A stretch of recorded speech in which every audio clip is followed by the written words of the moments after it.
आज स्वागत करते हैं आपका, जब हम खुदा की खिदमत कर रहे हैं, खुदा के कलाम को आप तक पहुंचा रहे हैं, आपकी दुआओं के शुक्रगुजार हैं। आइए आराधना में और आगे चलिए। स्वागत करते हैं आपका इस फेलोशिप ऑफ गॉड चैनल पे।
धन्यवाद करते हैं आपके प्रेम के लिए। धन्यवाद करते हैं आपने हमारा हाथ कभी नहीं छोड़ा खुदावन। धन्यवाद करते हैं आपने हमें चलना सिखाया, हमें बढ़ना सिखाया, हमें आराधना करना सिखाया, हमें इस योग्य बनाया ताकि हमारी आराधना, हमारी प्रार्थना जिंदा खुदा तक पहुंचने वाली हो सके। खुदावन आज धन्यवाद के साथ आपकी हुजूरी में है और सब बातों के लिए आपका शुक्र करना मांगते हैं और चाहते हैं हमारे जीवन से आपके नाम को महिमा और जलाल मिले। प्रार्थना प्रभु यीशु मसीह के नाम से मांगते हैं, आमीन। आए हमारे बाप तुझे आसमान पर है, तेरा नाम पाक माना जाए, तेरी बादशाहत आए, तेरी मर्जी जैसे आसमान पर पूरी होती है वैसे जमीन पर भी हो। हमारे रोज की रोटी आज हमें बख्श दे और जिस तरह से हम अपने गुनाहगारों को माफ करते हैं वैसे आप भी हमारे गुनाहों को माफ करें। हमें आजमाइश में न पड़ने दे बल्कि बुराई से बचा, क्योंकि बादशाहत, कुदरत और जलाल हमेशा तेरी है। आमीन।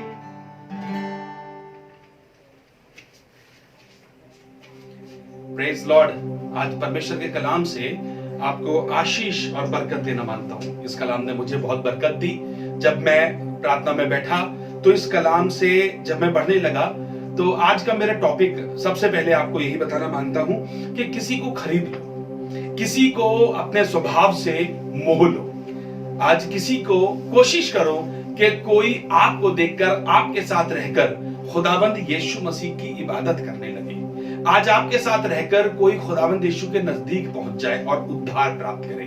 आज मेरा टॉपिक ये होगा जो आपको मैं शुरुआत करूंगा इस आयत से, और देखिएगा सिखाने वाले और वो लोग जो उद्धार पाए बोले लोग हैं वो हमेशा प्रकाशमान होंगे। जो आयत में आपको बताऊंगा आपको बड़ी अच्छी लगेगी। ऐसा लिखा हुआ है खुदा के कलाम में, दानियेल नबी की पुस्तक उसका 12 अध्याय और उसकी 3 आयत है। 12वां अध्याय दानियेल नबी की पुस्तक उसका तीसरी आयत है और आज यहां से शुरू करूंगा।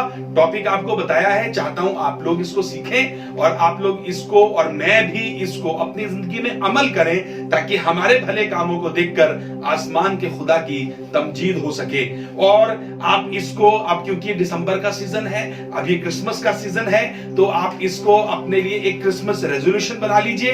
किसी एक को इन दिनों में जूम की इबादत में, यूट्यूब की इबादतों में, फेसबुक की इबादतों में या लाइव जब जहां चर्च खुल गए वहां अपने साथ किसी को सुसमाचार सुनाने के लिए जरूर लेकर के जाइए कि उद्धारकर्ता जन्मा है और वो आपको और मुझको आशीष और बरकत दे रहे। आइए शुरू करते हैं।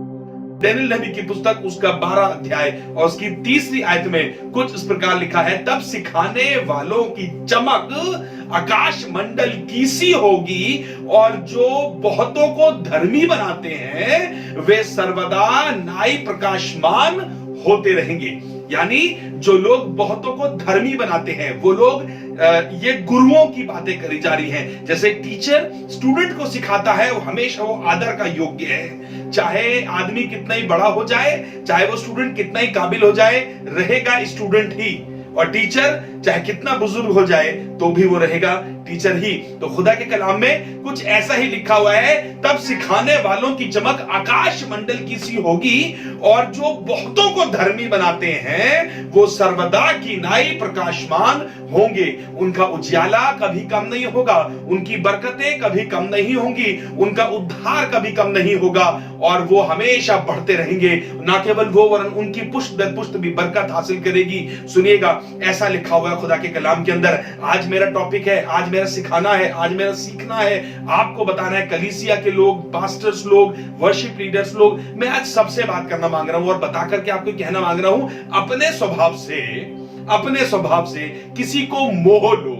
कोई आपके स्वभाव को, कोई आपको देखकर, आपकी मुस्कुराहट को देखकर, आपके पहनने ओढ़ने को देखकर, आपकी बोली को देखकर, आपकी दीनता को देखकर, आपके प्रेम को देखकर, आपके आराधना इबादत करने के तरीके को देखकर कोई प्रभावित हो जाए और कहे हम भी आपकी जैसी आराधना करेंगे। अमिताभ बच्चन के जैसे हेयर स्टाइल तो बहुत से लोगों ने रखे हैं, है ना। मिथुन चक्रवर्ती की तरीके से बहुत से लोगों ने स्टाइल रखा है ना। सलमान खान की तरह बहुत से लोगों ने बॉडी बनाई है। क्या हम यीशु के जैसे हो सकते हैं और यीशु के जैसा अपना स्वभाव बना सकते हैं? जी हाँ, यही तो बात है। हमारा सुपर हीरो है जीसस क्राइस्ट, हमारा सुपर हीरो है यीशु मसीह। आओ अपने स्वभाव को उसके जैसा बना ले ताकि जैसे उसने हमें अपना बना लिया, मोह लिया अपनी दीनता, नम्रता, प्रेम से, वैसे हम भी इन्हीं दीनता, नम्रता और प्रेम से बहुत से लोगों को मोह ले और किसी को उद्धार के नजदीक पहुंचा दें। सुनिएगा, पहला कुरिन्थियों उसका 9वां अध्याय और उसकी 19वीं आयत में ऐसा लिखा है, क्योंकि सबसे स्वतंत्र होने पर भी मैंने अपने आप को सबका दास बना दिया। वाह, पौलुस बता रहे हैं, कलीसिया को सिखा रहे हैं, बता रहे हैं, देखो चर्च के लोगों, मैंने सबसे बड़ा होने के बाद भी, मैंने गुरु होने के बाद भी, मैंने उद्धार पाने के बाद भी मैंने अपने आप को सबका दास बना दिया। लिखा है, क्योंकि सबसे स्वतंत्र होने पर भी मैंने अपने आप को सबका दास बना दिया कि अधिक लोगों को खींच लाऊं। वाह, कितनी अच्छी पौलुस ने बात कही है कि मैं अगर दीन ना बनूं, अगर मैं नम्र ना बनूं, अगर मैं छोटा ना बनूं तो शायद मैं किसी को खींच ना पाऊं। इसीलिए पौलुस लिख रहा है और कलीसिया को बता रहा है, सबसे स्वतंत्र होने के बाद भी मैंने अपने आप को दीन, नम्र बनाया ताकि मैं बहुत से लोगों को अपने स्वभाव से खुदा के नजदीक लेके आऊं। इसी के साथ जब आप आगे पढ़ेंगे, पहला कुरिन्थियों 9वीं आयत और उसकी 9वां अध्याय और उसकी 22वीं आयत में कुछ ऐसा लिखा है, मैं निर्बलों के लिए निर्बल बना कि निर्बलों को खींच लाऊं। मैं सब मनुष्य के लिए सब कुछ बना कि मैं सब किसी की रीति पर किसी ना किसी को उद्धार के नजदीक पहुंचा दूं। मैं निर्बलों के लिए निर्बल बना कि निर्बलों को खींच लाऊं। मैं सब मनुष्य के लिए सब कुछ बना हूं कि किसी ना किसी रीति से किसी ना किसी को उद्धार तक पहुंचा दूं। मैं दीन बना, मैं छोटा बना, मैं तुच्छ बना, मैं जमीन पे बैठा इसलिए ताकि किसी एक को मैं उद्धार के नजदीक पहुंचाऊं। यही तो यीशु मसीह का स्वभाव है, यही तो आपका और मेरा स्वभाव होना चाहिए ताकि मैं किसी को खरीद लूं। जैसे यीशु मसीह ने मुझे खरीद लिया, जैसे यीशु मसीह ने अपना खून बहाकर मुझे पापों से आजाद किया और मुझे खरीद लिया। मालूम, बहुत से लोग यीशु मसीह के पीछे थे, बहुत से लोग उसके पीछे चला करते थे, लेकिन यीशु मसीह ने अपनी दीनता के स्वभाव से बहुत से लोगों को खरीद लिया। मैं आज उन लोगों की चर्चा नहीं कर रहा हूं, पर मैं आज बहुत छोटे समय में आपको बताना मांग रहा हूं, आप बहुत अच्छे हैं, आपके अंदर बहुत खूबी है, आपके अंदर बहुत सारे टैलेंट्स हैं, और मेरी दुआ है इन्हीं टैलेंट्स के द्वारा, इन्हीं खूबियों के द्वारा आप किसी ना किसी को खुदा के उद्धार के नजदीक पहुंचाएं, किसी अन्य जाति को, किसी एक को जिसको आज जरूरत है खुदाबंद यीशु मसीह की, उनको आप यीशु मसीह के नजदीक पहुंचाएं। रोमियो की पुस्तक उसका 14 अध्याय और उसकी पहली आयत में ऐसा लिखा है, जो विश्वास में निर्बल है, जो विश्वास में निर्बल है उसे अपनी संगति में ले लो। लिखा है जो शायद अभी कमजोर है, कुछ ना करो, एकदम से जाकर के उन्हें खुदा का कलाम मत पढ़ाओ, एकदम से जाकर के उन्हें उद्धार की बातें मत बताओ, पर उनको अपनी संगति में ले लो, उनको कुछ देर अपनी फेलोशिप में ले लो, उनके साथ गोलगप्पे खाने जाइए, उनके साथ आइसक्रीम खाने जाइए, उनके साथ आप कोल्ड ड्रिंक पीने जाइए, उनके साथ आप खाना खाने जाइए, आप एक फेलोशिप उनके साथ ज्वाइन करें, और फेलोशिप के बाद उसके बाद धीरे धीरे जब वो आपको जानने लगेंगे, पहचानने लगेंगे, तो आपका अच्छा स्वभाव उनको दिखाई देगा और वो खुदावंद यीशु मसीह के नजदीक आएंगे। इसमें दोनों ही काम होंगे, आपका भी फायदा होगा और उनका भी फायदा होगा। आप भी उद्धार को बरकरार रखेंगे और खुदा का काम करेंगे और वो भी उद्धार पाएंगे। जरूरी है कि मैं और आप इस काम को करने पाएं। दूसरा कुरिन्थियों उसका 2 अध्याय और उसकी 14 आयत है, ऐसा लिखा है यहां पर, परंतु परमेश्वर का धन्यवाद हो जो मसीह में सदा हमें जय के उत्सव में लिए फिरता है और अपने ज्ञान की सुगंध, सुनेगा गौर से, इस पर ध्यान दीजिएगा, और अपनी ज्ञान की सुगंध हमारे द्वारा सब जगह फैलाता है। खुदावंद चाहता है कि आपको और मुझको चुने, आपको और मुझको अपनी खिदमत के लिए इस्तेमाल करें, ताकि हम और आप उसके काम को कर सकें, है ना? करेंगे आप? क्या आप करना चाहते हैं खुदावंद यीशु मसीह का काम? क्या आप अपने अंदर से वो खुशबू, आप बहुत अच्छे हैं, वो खुशबू फैलाइए उन लोगों के अंदर जिनको आज जरूरत है। फिर से कहना मांगता हूं, किसी को खरीद लाइए, किसी को अपने अच्छे स्वभाव से खरीद लीजिए, किसी का दिल जीत लीजिए। कोई कहे मुझे आपके जैसा बनना है, मुझे आपसे आशीष मिलती है, मैं आपकी जैसी आराधना करना चाहता हूं, आपके साथ चर्च जाना चाहता हूं। आपके घर में बहुत से सर्वेंट आते होंगे, आपके घर में, आपके घर के आसपास बहुत से सब्जी बेचने वाले आते होंगे, शॉपकीपर्स होंगे, तमाम दुनिया में आप जहां भी कहीं जाएं, हर जगह ऐसे लोग हैं जिनको उद्धार पाना है। आपके घर में ऐसे लोग होंगे जिनको उद्धार पाना है, पर अपने अच्छे स्वभाव से उद्धार की बातें करें। यशायाह नबी की पुस्तक उसका 5वां अध्याय, मैं पता क्यों आपको बता रहा हूं, यशायाह नबी की पुस्तक उसका 5वां अध्याय और उसकी 14 आयत में ऐसा लिखा है, इसलिए अधलोक ने अत्यंत लालसा करके अपना मुंह बेपरिणाम पसारा है। अधलोक ने अपना मुंह खोल दिया है, बेफालतू में उसने अपना मुंह खोल दिया है। मालूम क्यों? और उसका वैभव और उसका भीड़ भाड़ ये है कि वो जब किसको मुंह खोले और किसी को खा जाए, इसीलिए उसने बेपरिणाम अपना मुंह पसारा है। आपके पास बाइबल होगी, आप अपने बाइबल में पढ़िएगा, उसमें ऐसा लिखा है, और उसका वैभव और भीड़ भाड़ में आनंद करने वाले सब के सब उसके मुंह में जा पड़े। यानी वो जो आराधना करते हैं, यानी वो जो आनंद कर रहे हैं, वो सब उसके मुंह में जा पड़े। इसलिए अधलोक ने बेपरिणाम अपना मुंह पसारा है। इसलिए जाइए, खुदावंद ने आपको और मुझको बुलाया है ताकि हम किसी को आग में से, झील में से झपट करके छीन के ले आए, जो अभी भी इस नफरत में चल रहे हैं, जिनके घर खराब हो रहे हैं, जिनकी चीजें खराब हो रही हैं। आइए अपने अच्छे स्वभाव से उनको खुदावंद यीशु मसीह के नजदीक ले आए। एक बार का ऐसा किस्सा है, सुनिएगा। उत्पत्ति की पुस्तक का किस्सा है ये, और 18वां अध्याय और उसकी 23वीं आयत में कुछ ऐसा लिखा हुआ है। यहां पर एक दफा सदोम और अमोरा का नाश हो रहा है। अब्राहम के पास कुछ फरिश्ते आए और वो सदोम और अमोरा को जा रहे थे। उन्होंने पूछा, तुम यहाँ पे क्यों आए हो? बातचीत हुई, उन्होंने बताया कि हम सदोम और अमोरा को नाश करने के लिए आए, क्योंकि उनकी दृष्टि परमेश्वर की निगाहों में बढ़ गई है। ऐसा पता जब चला तो अब्राहम को तुरंत याद आया कि अब्राहम का एक भतीजा लूत है, वो सदोम और अमोरा में है। अब्राहम और वो भी अलग अलग हो गए थे, प्यार से नहीं पर अलग अलग हो गए थे, और दोनों अलग अलग रह रहे थे, काफी समय तक एक दूसरे के साथ नहीं मिले। लेकिन अब्राहम को जब याद आया कि ये सदोम और अमोरा की तरफ रुक करे, वहां मेरा भतीजा लूत रहता है, लूत को मालूम भी नहीं है, लेकिन फिर भी अब्राहम ने फरिश्तों से कहा यदि वहां 50 धर्मी होंगे तो भी क्या आप वहां पर नाश कर देंगे? उन्होंने कहा नहीं। गिनती करते करते करते करते कम हुई, और वहां पर उन्होंने कहा यदि 10 धर्मी होंगे तो भी क्या तुम सदोम और अमोरा का नाश कर दोगे? उन्होंने फरिश्तों ने कहा अगर 10 भी होंगे तो मैं इन 10 धर्मियों के कारण मैं सदोम और अमोरा का नाश नहीं करूंगा। बड़े अफसोस की बात कि उस जमाने में वहां पर 10 धर्मी भी नहीं निकले जो सदोम और अमोरा को बचा सके। खुदा के लोगों, मेरी अपील है, खुदा के लोगों, आई रिक्वेस्ट यू, मैं आपसे गुजारिश करना मांगता हूं, अपने अच्छे स्वभाव से लोगों को धर्मी बनाओ, अपने अच्छे लोगों से बहुत से लोगों को धर्मी बनाओ जो यीशु मसीह के गले में जुड़कर उसकी आत्मा और सच्चाई से आराधना कर सके।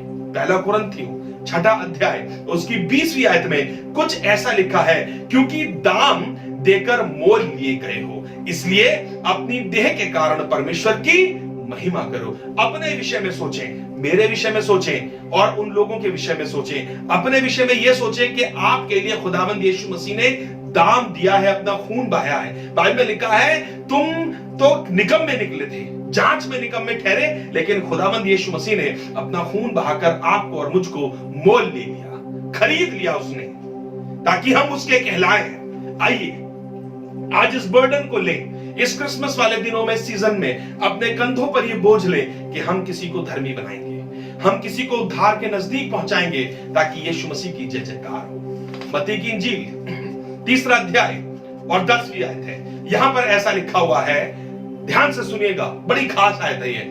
अब कुल्हाड़ा पेड़ों की जड़ पर रखा हुआ है, अब कुल्हाड़ा पेड़ों की जड़ पर रखा हुआ है, इसलिए जो कोई पेड़ अच्छा फल नहीं लाता वो काटा और आग में जला दिया जाएगा। ये उन लोगों के विषय में लिखा है जिन्होंने पहले उद्धार तो प्राप्त कर लिया। ये उन लोगों के विषय में लिखा है जो बड़े चौड़े में कहते हैं हम क्रिश्चियंस हैं, हम चर्च जाते हैं, हम बाइबल पढ़ते हैं। उन्हीं के लिए लिखा है कि वो पेड़ की नाई है, और अगर वो फल नहीं लाते तो उसे काट दिया जाएगा। आपको याद है, बहुत सी दफा आपने सरमन सुना है अंजीर के पेड़ के लिए। यीशु मसीह ने दूर से एक अंजीर का हरा पेड़ देखा और नजदीक गया कि उसमें फल मिले, लेकिन बड़े अफसोस की बात कि उसमें फल नहीं था और उसने उसको श्राप दे दिया। मैं नहीं चाहता मेरे अजीजों कि खुदावंद की नजरों में हम गुनहगार ठहरे, पर मैं चाहता हूं आप खुदावंद की नजरों में आशीषित हो, बरकत से भरे हों, और आप कह सकें जब न्याय के सिंहासन के सामने खड़े हो तो आप कह सकें मैंने अपनी दौड़ पूरी करी है, मैंने अपनी कुश्ती पूरी लड़ी है, और भविष्य में मेरे लिए इनाम है। मैंने किसी ना किसी को धर्मी बनाया। बड़ा अच्छा लगता है बड़ी कांग्रीगेशन को देखकर, बड़ा अच्छा लगता है बड़े चर्च को देखकर, बड़ा अच्छा लगता है बड़ी बड़ी मिशंस को देख करके, पर मैं बताना मानता हूं जितना दुख वो लोग उन्होंने उठाया है और वहां तक पहुंचे हैं, उस दुख में आप भी सहभागी होइए और किसी एक को अपने जीवन में धर्मी बनाइए, किसी एक को यीशु मसीह के नजदीक लेकर के आइए, क्योंकि लिखा है अब कुल्हाड़ा पेड़ों की जड़ पर है।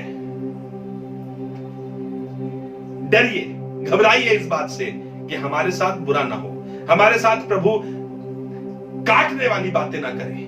पर अगली आयत में आगे चलेंगे, ऐसा लिखा है यूहन्ना 15वां अध्याय और उसकी 9वीं आयत में ऐसा लिखा हुआ है, मेरे पिता की महिमा इससे होती है। थोड़ा सा कड़वा फिर अब मीठा, तो सुनिएगा, मेरे पिता की महिमा इसी से होती है कि तुम बहुत सा फल लाओ, तभी तुम मेरे पिता के चेले ठहरोगे, तभी तुम मेरे चेले ठहरोगे।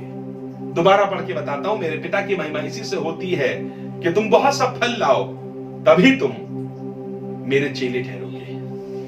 जरूरी है, खुद बचना काफी नहीं है। आज आप बच गए, आप दूसरे को जाते हुए देख रहे कि वो गड्ढे में गिर रहा है, तो आपका फर्ज बनता है जब दुनिया में आप उसको खींच के गड्ढे से बचा देते हैं, भैया नहीं हट जाओ। कोई गाड़ी सामने आ रही होती तो आप किसी भी बच्चे को गाड़ी के सामने खींचने से, एक्सीडेंट होने से बचाने की कोशिश करते हैं। तो क्या आपका मेरा फर्ज यहां नहीं बनता कि जब अधलोक ने बेपरिणाम अपना मुंह पसारा है कि कब वो किसको निगल जाए, बड़ा अच्छा लगता है दोष लगाना, उंगलियां उठाना, उसकी लड़की, उसका लड़का, उसका बेटा, उसकी बेटी, उसकी वाइफ, उसका। पर दुआ करें कि उन लोगों के घर तक उद्धार पहुंचे। ये बड़ी अच्छी बात लगती है कि हम उंगलियां उठाएं, बहुत अच्छा लगता तो है, लेकिन क्या हम उनके लिए दुआ कर सकते हैं इन दिनों में? क्या हम उनके साथ अपने फेलोशिप में जाकर के, उनके साथ बैठकर संगति करके उनको अच्छी बातें सिखा सकते हैं? अधलोक ने बेपरिणाम मुंह पसारा है कि कब किसके घर को खराब कर दे, कब किसके बच्चों को खराब कर दे, कब किसकी कोई चीजों को खराब करे। पर मेरे अजीजों, एक अपने अच्छे स्वभाव से खुदा की महिमा होने दीजिए, अपने अंदर से वो सुगंध को बढ़ने दीजिए जो खुदाबंद आपके अंदर से पहुंचाना चाहता है। हम खुद अच्छे नहीं हैं, लेकिन खुदा चाहता है कि हमारे द्वारा, हमारे अंदर से वो काम कर सके। आज मेरा कहना, आज मेरा बताना और एक कलाम बस यहीं तक है। आप समझदार हैं, आप बहुत समझदार हैं, और मैं चाहता हूं ये समझदारी का काम इस क्रिसमस से शुरू किया जाए और किसी एक को इस क्रिसमस पे अपने साथ चर्च जरूर लेकर के जाएं, ताकि सुसमाचार सुने, प्रेम की बातों को देखें, और जैसा हम जैसे कलीसियाओं में प्रेम रखते हैं वैसे वो भी प्रेम को सीखें। आज बहुत से लोग तरस रहे हैं कि कोई उनको खुशी दे, अच्छी बातें कहे, अप्रिशिएट करे। May God bless you. ये कलाम आपको बरकत दे और आशीष दे। अगर आपको इससे बरकत मिली, जरूर से किसी न किसी के साथ शेयर करिएगा। आइए प्रार्थना करें। प्रभु यीशु मसीह, धन्यवाद करते हैं आपके प्रेम के लिए, धन्यवाद करते हैं आपके अनुग्रह के लिए जो हम पर बना है। चाहते हैं प्रभु हम आपके अनुग्रह में, दया में हमेशा और हमेशा बने रहें। कलाम को सुनने वालों को और मुझको बरकत दे, ताकि हम इस क्रिसमस पे किसी न किसी को उद्धार के नजदीक पहुंचा ही दे। मदद कर, प्रार्थना प्रभु यीशु मसीह से नाम से मांगते हैं, आमीन। Praise Lord. अपना ख्याल रखिए।